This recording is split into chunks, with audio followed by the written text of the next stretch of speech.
বান্দরবানে অপরিবর্তিত রয়েছে বন্যা পরিস্থিতি। তৃতীয় দিনের মতো জেলার সঙ্গে বন্ধ রয়েছে সারা দেশের সড়ক যোগাযোগ। থেমে থেমে বৃষ্টি অব্যাহত থাকায় পানি কিছুটা কমে আসলেও ফের ভারী বর্ষণে মুহূর্তেই বেড়ে যাচ্ছে প্লাবিত এলাকার পানি। বাড়ছে পাহাড় ধসের আশঙ্কাও।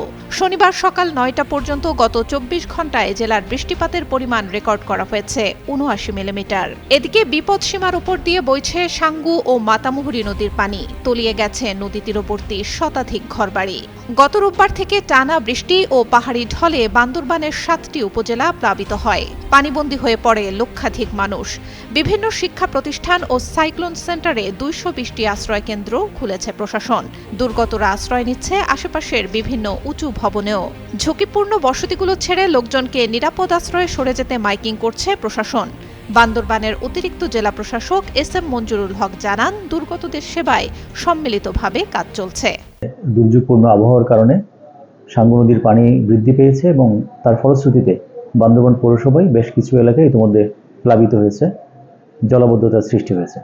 মানুষজনকে সচেতন করার জন্য পৌরসভার পক্ষ থেকে মাইকিং করাচ্ছি। আজকেও আমাদের মাইকিং চলমান আছে। যারা ঝুঁকিপূর্ণ অবস্থায় পাহাড়ের পাদদেশে বা যেখানে পানি উঠতে পারে নিম্নাঞ্চলে বসবাস করতেছে তারা যেন আশ্রয় কেন্দ্রে আশ্রয় গ্রহণ করে। পাশাপাশি যারা আশ্রয় কেন্দ্রে অবস্থান করবে তাদের জন্য আমরা পৌরসভার পক্ষ থেকে দুপুরের খাবার এবং রাতের খাবারের ব্যবস্থা করব। পাশাপাশি আমাদের পৌরসভার পক্ষ থেকে আমরা যেখানে নিম্নাঞ্চলে পানি জলাবদ্ধতার সৃষ্টি হয়েছে, মানুষের চলাচলে অসুবিধা হচ্ছে, সেখানে আমরা পৌরসভার পক্ষ থেকে নৌকার ব্যবস্থা করে দিচ্ছি।